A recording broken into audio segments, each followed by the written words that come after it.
به جان خودم فبق لکم سهم الوعید، تیر خودش رو آماده کرد. اون تیری که وعده داد به طرف شما پرتاب میکنه آماده کرد. اقرق لکم بالنزع، اون تیر رو هم با قدرت تا آخر کشیده. اینه که میخوان تیر رو کمال بخوان بکشن، هرچی این تیر رو بیشتر تا آخر بکشن بردش بیشتر. امیر مومنان میفرماد تا آخر این تیر رو کشیده که پرتابش خیلی مؤثر باشه. و رماکم من مکان قریب.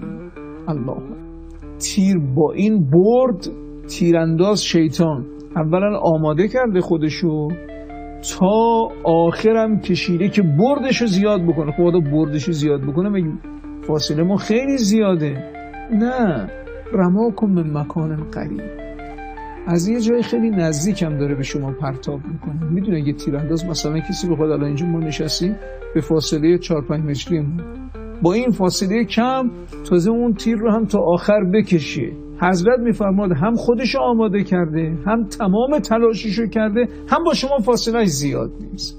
چرا با ما فاصله زیاد نیست؟ یه داستانی من بگم خیلی تکان دهنده است.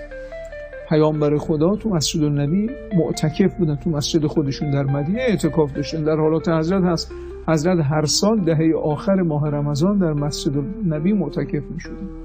اگر یک سالی دهه آخر در سفر بودن، مثلا در جنگ بودن، جایی بودن، سال دیگه می آمدن 2 دهه معتکف می شدن، 1 دهه قضای سال قبلی. خب معتکف می دانید دیگه از مسجد نباید بیاد بیرون دیگه، این چند روزی که هستش حداقل 3 روز باید اینجا تمام شبانه روز اونجا باشه. حضرت اونجا بودن، آمدن گفتن که آقا یکی از همسرانتون پشت مسجد با شما کاری داره.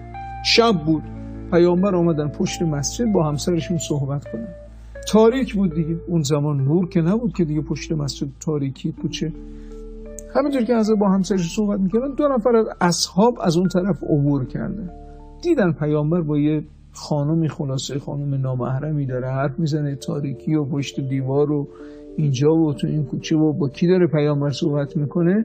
حضرت صداشون کرد، اونا چیزی نگفتن، حضرت صداشون کردن، آمدن فرمود این همسر خودم هست، دارم با همسرم صحبت میکنم.